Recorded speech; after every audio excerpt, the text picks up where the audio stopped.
କହୁଛନ୍ତି ଭଗବାନ କୃଷ୍ଣ କହେ ବାସୁଦେବ ଆଷାଢ ମାସର କୃଷ୍ଣ ପକ୍ଷ ଏକାଦଶୀ ମାହାତ୍ମ୍ୟ କୃପା ପୂର୍ବକ ବର୍ଣ୍ଣନା କରନ୍ତୁ। ତ ୟା ପୂର୍ବରୁ ପାଣ୍ଡବ ନିର୍ଜଳା ଏକାଦଶୀ ଥିଲା, ତ ଏଇଟା ହେଲା ଯୋଗିନୀ ଏକାଦଶୀ। ତ ଭଗବାନ ଶ୍ରୀକୃଷ୍ଣ କହୁଛନ୍ତି ହେ ରାଜା, ସର୍ବ ପାପ ନାଶକ ଏବଂ ମୁକ୍ତି ପ୍ରଦାୟକ ଏଇ ଉତ୍ତମ ବ୍ରତର କଥା କହୁଛି, ଶ୍ରବଣ କର। ଆଷାଢ ମାସର କୃଷ୍ଣ ପକ୍ଷ ଏକାଦଶୀ ଯୋଗିନୀ ଏକାଦଶୀ ନାମରେ ବିଖ୍ୟାତ। ମହାପାତକ ନାଶିନୀ ଏହି ତିଥି ଭବସାଗରରେ ପତିତ ମାନବଗଣଙ୍କର ଉଦ୍ଧାରର ଏକମାତ୍ର ନୌକା ସ୍ୱରୂପ ଏଇ ବ୍ରତ ଏବଂ ବ୍ରତ ପାଳନକାରୀ ଗଣଙ୍କ ପକ୍ଷରେ ସର୍ବଶ୍ରେଷ୍ଠ ବୋଲି ବ୍ରତ ବୋଲି ପ୍ରସିଦ୍ଧ। ଏହି ପ୍ରସଙ୍ଗରେ ତୁମକୁ ଏକ ପବିତ୍ର ପୌରାଣିକ କଥା କାହାଣୀ କହୁଛି। ଅଳକା ନଗରରେ ଶିବ ଭକ୍ତି ପରାୟଣ କୁବେର ନାମକ ଏକ ରାଜା ନରପତି ଥିଲେ। କୋଉଠି? ଅଳକା ନଗରରେ। ତାଙ୍କର ହେମମାଳି ନାମକ ଏକ ଫୁଲ ତୋଳିବା ମାଳି ଥିଲେ, ତାଙ୍କର ମାଳି ଥିଲେ।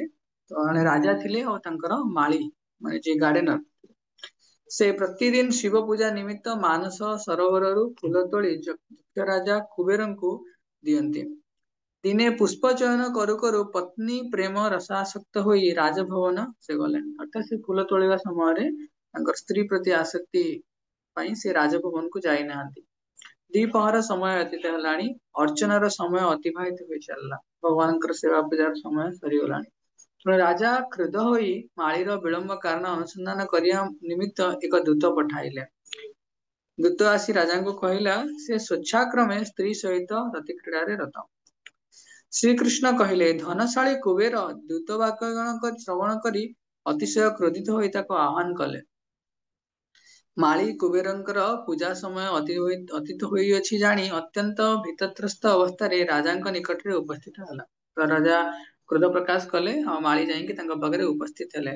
କୁବେର ତାଙ୍କୁ ଦେଖିବା ମାତ୍ରେ କ୍ରୋଧବଶତଃ ନୟନ ଦ୍ୱୟକୁ ରଞ୍ଜିତ କରି ଅଧର ଦେଶକୁ କମ୍ପିତ କରି କହିଲେ, ହେ ସୁରତାଧମ ପାପିଷ୍ଠ ଦୁରାଚାର, ତୁ ଦେବ ପୂଜାରେ ପୁଷ୍ପ ଆଣିବାରେ ଅବଜ୍ଞା ପ୍ରଦର୍ଶନ କରୁଅଛୁ। ଏଣୁ ତୁରନ୍ତ ପତ୍ନୀ ସହିତ ସ୍ୱର୍ଗରୁ ଅଧୋଗତି ପ୍ରାପ୍ତ ହୋଇ ଶ୍ୱେତ ପ୍ରଭୃତି 18 ପ୍ରକାର କୁଷ୍ଠ ରୋଗ ଜନିତ ଦୁଃସହ ଯନ୍ତ୍ରଣା ଭୋଗ କର। ସ୍ୱର୍ଗ ଇତ୍ୟାଦିରେ ବିଶେଷ କରିକି ରୋଗ ହୁଏନି, ସେଠି କେବଳ ଅଭିଶାପ ଇତ୍ୟାଦି ପ୍ରାପ୍ତ ହେଲେ ରୋଗ ହୁଏ। ତ ସେମାନେ ଅଭିଶାପ ପ୍ରାପ୍ତ ହେଲେ କି ସ୍ୱର୍ଗରେ ରହିକି ମଧ୍ୟ ତୁମେ ସ୍ତ୍ରୀ ପ୍ରତି ଆସକ୍ତି କାରଣରୁ ତୁମେ ଭଗବାନଙ୍କର ସେବାରେ ବିଘ୍ନ ଆଣିଛ, ସେଥିପାଇଁ ମୁଁ ତୁମକୁ ଅଭିଶାପ ଦଉଛି, କୁବେର କହିଲେ। ଆଉ ଅଭିଶାପ କୁଷ୍ଠ ରୋଗ ତ ଅଭିଶାପ ତାଙ୍କୁ ପ୍ରାପ୍ତ ହେଲା। ଶ୍ରୀକୃଷ୍ଣ କହିଲେ, କୁବେରଙ୍କର ଏହି ଅଭିଶାପରେ ହେମମାଳି ସ୍ୱର୍ଗ ଭ୍ରଷ୍ଟ ହୋଇ ଦୀର୍ଘ କାଳ ପର୍ଯ୍ୟନ୍ତ କୁଷ୍ଠ ରୋଗ ଭୋଗିବାକୁ ଲାଗିଲେ। ରୋଗ ଯନ୍ତ୍ରଣା ଯୋଗୁଁ ଦିନ ବା ରାତ୍ରିରେ କୌଣସି ସମୟରେ ସୁଖ ଅନୁଭବ କରିପାରିଲେ ନାହିଁ। ଏହିପରି ଭାବରେ ଶୀତ ଗ୍ରୀଷ୍ମର ଉତ୍କଟ ବେଦନାରେ ବହୁ କଷ୍ଟରେ ଜୀବନ ଯାପନ କରିବାକୁ ଲାଗିଲେ। କିନ୍ତୁ ଦୀର୍ଘ କାଳ ପର୍ଯ୍ୟନ୍ତ ମାଳି ମହାଦେବଙ୍କର ଅର୍ଚ୍ଚନ ପୁଷ୍ପ ସଂଗ୍ରହ ଫଳରେ ଶାପଗ୍ରସ୍ତ ହେଲେ ମଧ୍ୟ ବୈଷ୍ଣବ ପ୍ରବର ଶିବଙ୍କୁ ସ୍ମରଣ କରିବା ବିସ୍ମୃତ ହୋଇନଥିଲେ। ତ ଶିବଜୀଙ୍କର ପରମ ଭକ୍ତ ଥିଲେ, ଶିବଜୀ ପରମ ବୈଷ୍ଣବ, ତାଙ୍କର ସ୍ମରଣ ତାଙ୍କର ଥିଲା। ଦିନେ ମାଳି ପତ୍ନୀ ସହିତ ଭ୍ରମଣ କରି କରି ହିମାଳୟ ପ୍ରଦେଶରେ ଶ୍ରୀ ମାର୍କଣ୍ଡେୟ ଋଷିଙ୍କର ଆଶ୍ରମରେ ଉପସ୍ଥିତ ହେଲେ।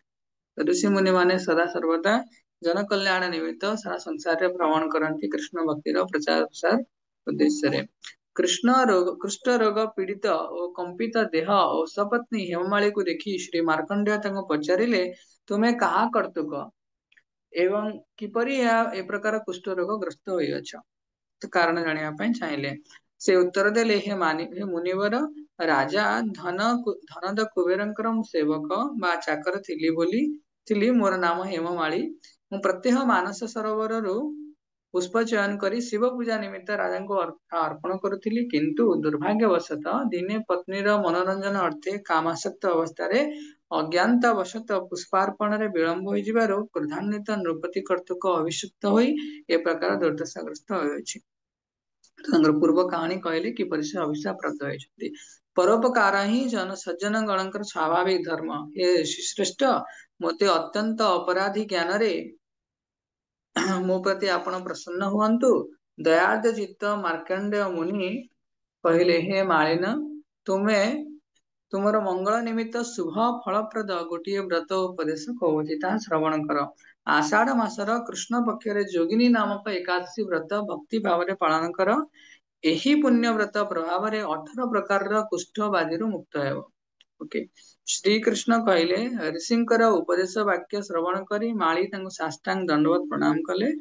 ସାରେ ପରେ ସାତିଶୟ ଆନନ୍ଦ ସହକାରେ ସେହି ଆଦେଶ ଅନୁସାରେ ନିଷ୍ଠାର ସହିତ ଯୋଗିନୀ ବ୍ରତ ପାଳନ କରି ସମସ୍ତ ପ୍ରକାର ରୋଗମୁକ୍ତ ହେଲେ ଏବଂ ପତ୍ନୀ ସହିତ ସୁଖରେ ଜୀବନ ଯାପନ କରିବାକୁ ଲାଗିଲେ। ଏ ଯୁଧିଷ୍ଠିର ମହାରାଜ ଏହିପରି ବ୍ରତ ଉପାସର ମହାତ୍ମ୍ୟ କୀର୍ତ୍ତନ କଲି। ଭଗବାନ କୃଷ୍ଣ କହୁଛନ୍ତି ଏହି ବ୍ରତ ପାଳନକାରୀ 88,000 ବ୍ରାହ୍ମଣ ଭୋଜନର ଫଳ ପ୍ରାପ୍ତ ହୋଇଥାଏ। ଏହି ଯଦି ବ୍ରତ କେହି ସୁନ୍ଦର ଭାବରେ ପାଳନ କରନ୍ତି ତାକୁ କେତେ ଫଳ ପ୍ରାପ୍ତ ହୋଇଥାଏ? 88,000 88,000 ବ୍ରାହ୍ମଣ ଭୋଜନର ଫଳ ପ୍ରାପ୍ତ ହୋଇଥାଏ। ଯେଉଁ ବ୍ୟକ୍ତି ଏହି ପାପନାଶିନୀ ପୁଣ୍ୟ ଫଳପ୍ରଦାୟିକା ଯୋଗିନୀ ଏକାଦଶୀର କଥା ପାଠ ଏବଂ ଶ୍ରବଣ କରିବ ସେ ସର୍ବ ପାପରୁ ମୁକ୍ତ ହବ। ହରି ବୋଲ। ତ ଏଇଟା ସୁନ୍ଦର ଭାବରେ ଏକାଦଶୀ ଯୋଗିନୀ ଏକାଦଶୀ ବ୍ରତର ମହାତ୍ମ୍ୟ ଅଛି। ତ ଆମେ ଏହାର ଫଳ ଫଳ ସ୍ୱରୂପ ଯୋଉ ଫଳଶ୍ରୁତି ଉପରେ ଧ୍ୟାନ ନୁହେଁ, ବାସ୍ତବରେ ଭଗବାନଙ୍କ ପ୍ରସନ୍ନତା ଶ୍ରୀ ବିଷ୍ଣୁଙ୍କର ପ୍ରସନ୍ନତା ପାଇଁ ଆମେ ଏଇ ଏକାଦଶୀ ବ୍ରତକୁ ପାଳନ କରୁଛେ। ତ ଏଇଟା ମନେ ରଖିବାର ଅଛି, ତପସ୍ୟାର ଗୁଣ ଆଚରଣ କରିବାର ଅଛି, ଆଉ ଭଗବାନଙ୍କର ନାମ ଭଜନ କରିବାର ଅଛି, ଭଗବାନଙ୍କର ସହିତ ଭକ୍ତିମୟ ସମ୍ବନ୍ଧକୁ ପୁନଃ ତାକୁ ରିଷ୍ଟେଟ ଅର୍ଥାତ ସ୍ଥାପନ କରିବାର ଅଛି, ପୁନଃ ସ୍ଥାପନ କରିବାର ଅଛି। ସବୁଠୁ ମୁଖ୍ୟ ଜିନିଷ ଆମର ଲାଷ୍ଟ ଏକାଦଶୀ ପାଣ୍ଡବା ନିର୍ଜଳା ଏକାଦଶୀର ଆଜି ପର୍ଯ୍ୟନ୍ତ ଆମେ କଣ କଣ କରିଛେ, କେତେ ଦୂର ଆମେ ସକ୍ଷମ କିମ୍ବା ଅକ୍ଷମ ହେଇଛେ ଭକ୍ତିର ବିଭିନ୍ନ ଯୋଉ ପାଳନ କରିବା ପାଇଁ ବିଭିନ୍ନ ଅଙ୍ଗ ମାନ ପାଳନ କରିବା ପାଇଁ, ୟା ଫିର ଆଗାମୀ ଏକାଦଶୀ ପର୍ଯ୍ୟନ୍ତ ଆମେ କେତେ ସ୍ପିରିଚୁଆଲି କନସିୟସ ରହିବା, କେତେ ସିନସିୟର ରହିବା, ତ ଆମେ ଆଉ ତାକୁ ବିଚାର କରିପାରିବା। ଠିକ ଅଛି। ତ ଏଇଠି ଆମେ ହରେ କୃଷ୍ଣ। ତ ଏଇଠି ଆମେ ଜଗନ୍ନାଥ ଏକାଦଶୀଙ୍କର ପାଦ ପଦ୍ମରେ ଆମେ ସମର୍ପିତ ହେଇକି ଆଜି ଭଗବାନଙ୍କର ନାମ ଜପ ଆରମ୍ଭ କରିବା, ବୈଷ୍ଣବ ନାମ ମନ୍ତ୍ର ଗାଇବା। ବୈଷ୍ଣବ ମାନେ ବାଞ୍ଛା କଳ୍ପତରୁ ସଦୃଶ କ୍ଷମାଶୀଳ ଏବଂ ଦୟାର ସାଗର ପତିତ ଜୀବଙ୍କର ଉଦ୍ଧାରକାରୀ ଦୈନନ୍ଦିନ ଜୀବନରେ ଜ୍ଞାତ ବା ଅଜ୍ଞାତ ସ୍ଥଳରେ ଯଦି କୌଣସି ସାଧୁ ଗୁରୁ ବୈଷ୍ଣବଙ୍କ ନିକଟରେ ଅପରାଧ ହୋଇଥାଏ ତାହେଲେ ପ୍ରାତଃ ମୁହୂର୍ତ୍ତରେ ସେମାନଙ୍କ ଚରଣ କମଳରେ କ୍ଷମା ପ୍ରାର୍ଥନା କରିବା ଉଚିତ।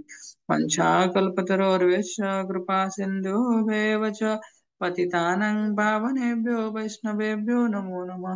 अनंत कोटि वैष्णव भक्त वृंद की जय। जगत गुरु श्रील प्रभुपाद की जय। हरे कृष्ण।